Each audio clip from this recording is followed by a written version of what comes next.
Tamilselvi. Hi Gayatri, என்ன திடீர் visit? Tamilselvi, உன்கிட்ட ஒரு சின்ன ஹெல்ப் கேட்டு வந்திருக்கேன். ஹெல்ப்பா? என்கிட்ட என்ன ஹெல்ப்? நான் டிஎன்பிஎஸ்சி எக்ஸாம் எழுத போறேன். நல்லா படிச்சிருக்கேன். பட் எக்ஸாம் எப்படி நடக்கும், என்னென்ன கேட்பாங்க, இதெல்லாம் நினைச்சாலே பயமா இருக்கு. அதுக்கு நான் என்ன பண்ணணும்? நீ அந்த பரீட்சை எழுதி பாஸ் பண்ணி இப்ப கவர்மெண்ட்ல வேலை செய்யற. இந்த டிஎன்பிஎஸ்சி எக்ஸாம் எப்படி நடக்குது, பரீட்சை எழுதுறப்போ நாம என்னென்ன செய்யணும், என்னென்ன செய்யக்கூடாது, இத மட்டும் எக்ஸ்பிளைன் பண்ணா நான் தைரியமா எக்ஸாம் எழுதிருவேன். இவ்ளோதானா? இந்த டிஎன்பிஎஸ்சி எக்ஸாம ரொம்ப தெளிவான விதிமுறைகளோட நடத்துறாங்க. தேர்வு எழுதுறவங்களுக்காக டிஎன்பிஎஸ்சி வெப்சைட்லயும் யூடியூப்லயும் ஒரு படமே வெளியிட்டு இருக்காங்க. பாக்கலாமா? கண்டிப்பா.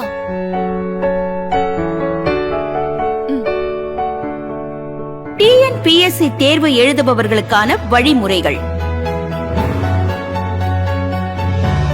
தேர்வர்கள் தேர்வு ஆரம்பிப்பதற்கு 1 மணி நேரத்திற்கு முன்னால, அதாவது கண்டிப்பா காலையில 8:30 மணிக்கு தேர்வு மையத்துக்கு வந்துடணும். தேர்வு தொடங்குவதற்கு 30 நிமிடத்திற்கு முன்னாலேயே கேட்டை க்ளோஸ் பண்ணிடுவாங்க.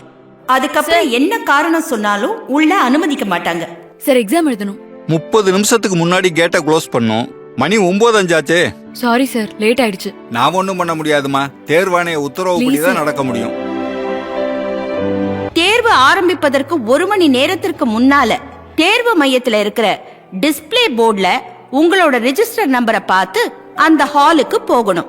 Hall ticket, black ball point pen, அதோட தேர்வு கூட நுழைவுச் சீட்டில் குறிப்பிடப்பட்டுள்ள ஏதாவது ஒரு அடையாள சான்றிதழை மட்டும் தேர்வு கூடத்திற்கு எடுத்து வர வேண்டும். தேர்வு கூடத்துக்குள்ள mobile phone, smart watch, laptop, calculator இந்த மாதிரி எந்த எலக்ட்ரானிக் பொருட்களையும் எடுத்துக்கிட்டு போக கூடாது. மறந்து எடுத்துக்கிட்டு போயிட்டீங்கன்னா அதை வெளியில தான் வைக்கணும். அதை வேற யாராவது எடுத்துக்கிட்டு போயிட்டா அதுக்கு தேர்வாணையமோ தேர்வு மையமோ பொறுப்பேற்காது. இந்த தேர்வுக்காக உங்களுக்கு தரப்பட்டிருக்கிற ஹால் டிக்கெட்ல இருக்கிற வழிமுறைகளை முதல்ல நீங்க படிக்கணும். எக்ஸாம் ஹால்ல OMR விடைத்தாள் கொடுப்பாங்க. இந்த விடைத்தாள்ல 2 பக்கங்கள் இருக்கும். இந்த விடைத்தாள்ல எந்த பக்கத்திலையும் தேவையற்ற குறிப்புகள் எழுதுவதோ குறியீடுகள் செய்வதோ சேதப்படுத்தவோ கூடாது. அப்படியே ஏதாவது செஞ்சீங்கன்னா உங்களுடைய விடைத்தாள் செல்லாதது ஆகிவிடும். OMR விடைத்தாளின் 2ஆம் பக்கத்துல தரப்பட்டிருக்கிற அறிவுரைகளை படிச்சுட்டு கீழ்பக்கத்துல தரப்பட்டிருக்கிற கட்டத்துல தேர்வு எழுதுறதுக்கு முன்னால கையெழுத்து போடணும். OMR விடைத்தாளோட பக்கம் 1ல 2 பகுதி இருக்கு. பகுதி 2ல பிரிண்ட் ஆகியிருக்கிற உங்களோட போட்டோ, பெயர், பதிவு எண், பாடம், தேர்வு மையம் மற்றும் தேர்வு கூடத்தின் பெயர், தேதி, இந்த விவரங்கள்லாம் சரியா இருக்கான்னு பாத்துக்கணும். உங்களுக்கு கொடுக்கப்பட்டிருக்கிற கொஸ்டின் பேப்பர்ல பிரிண்ட் சரியா இருக்குதா, பேஜ் நம்பர் மிஸ் ஆகாம இருக்குதா, இதெல்லாம் தரவா செக் பண்ணிக்கோங்க. நீங்க ஆன்சர் பண்ணதுக்கு பிற்பாடு அந்த மாதிரி ஏதாவது இருக்குதுன்னு சொன்னீங்கன்னா என்னால ரீப்ளேஸ் பண்ண முடியாது. இந்த பிரிண்ட் ஆன விவரங்கள்ல ஏதாவது தவறு இருந்தால் உடனடியா தேர்வு கூட கண்காணிப்பாளர் கிட்ட தெரியப்படுத்தணும். தேர்வு தொடங்கறதுக்கு 15 நிமிஷத்துக்கு முன்னாடி வினாத்தாள் புக் கொடுப்பாங்க. அத முழுவதுமா சரியா இருக்கான்னு பார்க்கணும். ஏதாவது குறைபாடு இருக்கும் பட்சத்துல தேர்வு கண்காணிப்பாளர் கிட்ட உடனே தெரியப்படுத்தணும். வினா தொகுப்பில் எவ்வித குறைபாடுகளும் இல்லை என்பதை உறுதி செய்த பின்னரே வினா தொகுப்பில் உள்ள 8 இலக்க எண்ணினை OMR விடைத்தாளில் அதற்குரிய இடத்தில் எழுத வேண்டும். உங்களுடைய வினாத்தாள்ல உள்ள நம்பரை OMR விடைத்தாள்ல எழுதணும். நீங்க எழுதின நம்பரை அந்தந்த நம்பர் உள்ள கட்டத்துல கருப்பு மையால ஷேட் பண்ணணும். இந்த இடத்துல ஒரு விஷயத்தை நீங்க மனசுல பதிவு பண்ணிக்கணும். கருப்பு கலர் பால் பாயிண்ட் பேனாவை தான் நீங்க யூஸ் பண்ணணும். பென்சிலை உபயோகப்படுத்த கூடாது. ப்ளூ கலர் பேனாவாலேயோ இல்ல வேற கலர் பேனாவாலேயோ இல்ல இங்கு பேனாவிலேயோ எழுதுனா உங்களோட விடைத்தாள் செல்லாததாக்கப்படும். அதனால கருப்பு கலர் பால் பாயிண்ட் பேனாவை கூடுதலாவே கையில வச்சுக்குங்க. வினா தொகுப்பு எண்ணை OMR விடைத்தாளில் அதற்குரிய 8 இலக்க கட்டத்தில் மிக கவனமாக எழுத வேண்டும். OMR விடைத்தாளில் அதற்குரிய கட்டத்தில் எழுதப்பட்ட எண்களை அதற்கு கீழே உள்ள வட்டங்களில் முறையே மிக கவனமாக ஷேட் செய்ய வேண்டும் என்பதை தேர்வர்கள் நினைவில் கொள்ள வேண்டும். எண்கள் 1ல் ஆரம்பித்து 0ல் முடிகிறது என்பதை ஞாபகத்தில் வைத்துக் கொள்ளுங்கள்.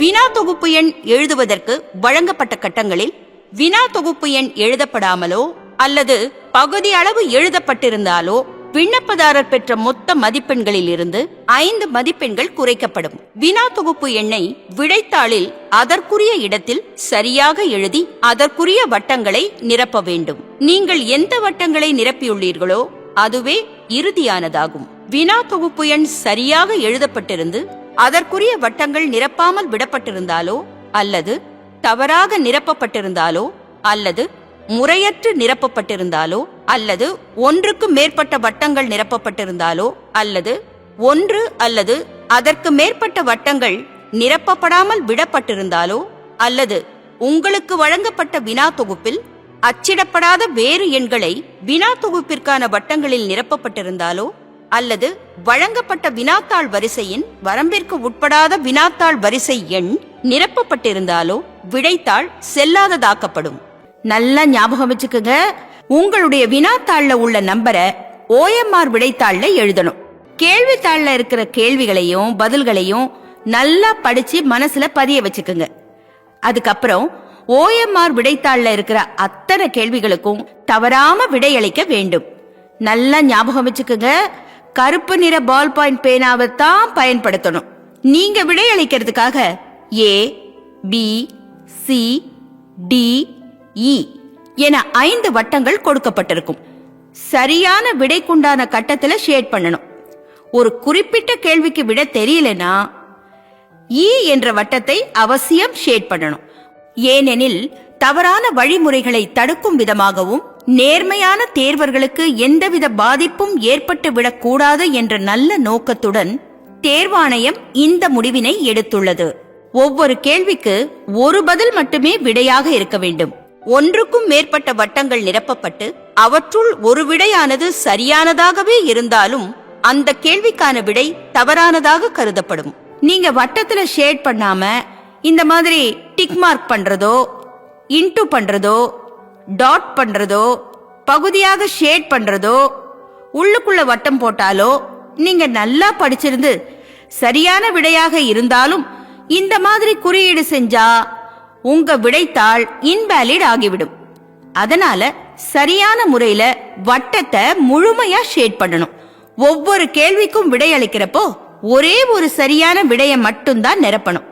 OMR விடைத்தாளில் எந்த ஒரு வினாவிற்கும் அது தொடர்பான எந்த ஒரு வட்டமும் நிரப்பப்படாமல் இருந்தால் பெறப்பட்ட மொத்த மதிப்பெண்களில் இருந்து 2 மதிப்பெண்கள் குறைக்கப்படும். விடைத்தாளின் பக்கம் 1 அனைத்து கேள்விகளுக்கும் விடையளித்த பின்னர் அந்தந்த காலத்திற்கு கீழ் எத்தனை A, எத்தனை B, எத்தனை C, எத்தனை D, எத்தனை E விடையாக குறித்து உள்ளீர்கள் என கணக்கிட்டு எழுத வேண்டும். அதன் பிறகு முதல் காலத்தில் ஏயில் உள்ள எண்ணிக்கையான 17, இரண்டாம் காலத்தில் ஏயில் உள்ள எண்ணிக்கையான 14, மூன்றாம் காலத்தில் ஏயில் உள்ள எண்ணிக்கையான 16 இந்த மூன்றையும் சேர்த்து கூட்டிக் கொள்ளவும். 17 + 14 31 + 16 47. இந்த கூட்டுத்தொகையான 47ஐ பிரிவு 3Aயில் உள்ள A கட்டத்தில் நிரப்ப வேண்டும். 047 என்று நிரப்ப வேண்டும். பின்னர் முதல் காலத்தில் Bயில் உள்ள எண்ணிக்கையான 19, இரண்டாம் காலத்தில் Bயில் உள்ள எண்ணிக்கையான 16, மூன்றாம் காலத்தில் Bயில் உள்ள எண்ணிக்கையான 16 இந்த மூன்றையும் சேர்த்து கூட்டிக் கொள்ளவும். 19 + 16 35 + 16 51. இந்த கூட்டுத்தொகையான 51ஐ பிரிவு 3Aயில் உள்ள B கட்டத்தில் நிரப்ப வேண்டும்.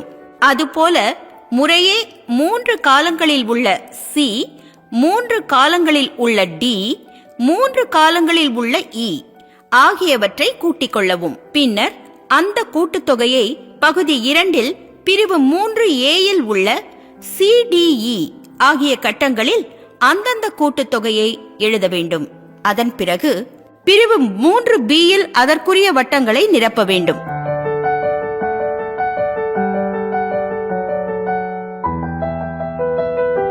இந்த A, B, C, D, E இவைகளின் கூட்டுத்தொகை, அதாவது A 47, B 51, C 52, D 39, E11 இவைகளின் கூட்டுத்தொகை வழங்கப்பட்ட வினா தொகுப்பில் உள்ள வினாக்களின் எண்ணிக்கைக்கு சமமாக இருக்க வேண்டும்.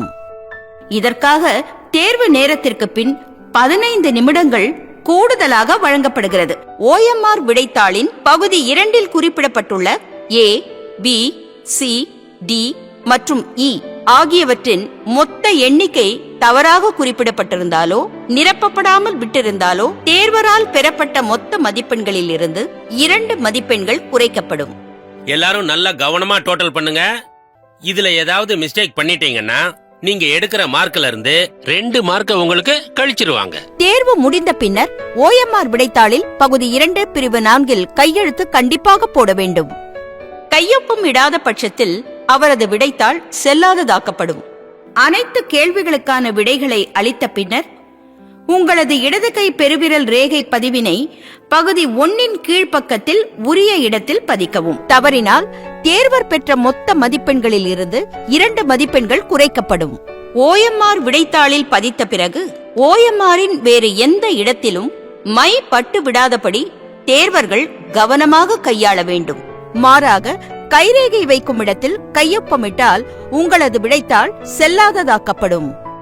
தேர்வர்கள் கையெழுத்திட்டு இடது கை பெருவிரல் ரேகையை பதித்த பிறகு பக்கம் 1, பக்கம் 2 ஆகியவற்றில் தேர்வர்கள் கையெழுத்திட்டு இருக்கிறார்களா, கைரேகை பதிவு செய்து இருக்கிறார்களா என்பதையும் உறுதி செய்த பின்னர் கண்காணிப்பாளர் பக்கம் 1 பகுதி 2 ஒரு கையொப்பத்தையும் அதைத் தொடர்ந்து பக்கம் 2 ஒரு கையொப்பத்தையும் ஆக 2 கையொப்பங்கள் இட வேண்டும். உங்கள் விடைத்தாளில் நீங்கள் குறித்துள்ள அனைத்து விவரங்களுக்கும் நீங்கள் மட்டுமே பொறுப்பாவீர்கள். எனவே விவரங்கள் சரியாக உள்ளனவா என்று உறுதிப்படுத்திக் கொள்ளுங்கள். மேலும் தேர்வு முடிந்தவுடன் OMR விடைத்தாளை அரை கண்காணிப்பாளரிடம் ஒப்படைத்து விட்டேன் என்பதற்கு சான்றாக தேர்வர் மீண்டும் ஒரு கையொப்பத்தினை வருகைத்தாளில் அதற்கான இடத்தில் இட வேண்டும். தேர்வு முடிந்த பின்னர் தங்களுக்குரிய OMR விடைத்தாளினை கண்டிப்பாக கண்காணிப்பாளரிடம் ஒப்படைத்து விட்டுதான் செல்ல வேண்டும் என அறிவுறுத்தப்படுகிறார்கள்.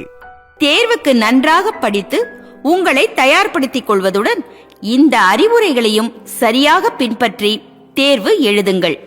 நன்றி, வணக்கம். இப்போ நல்லா புரிஞ்சுதா? ரொம்ப முக்கியமான விஷயம் காயத்ரி. தேர்வாணையம் தரவரிசைப்படிதான் ஆர்டர் அனுப்புவாங்க. இடைத்தரகர்கள் மூலம் தவறான வழியில போய் ஏமாந்துட வேண்டாம்.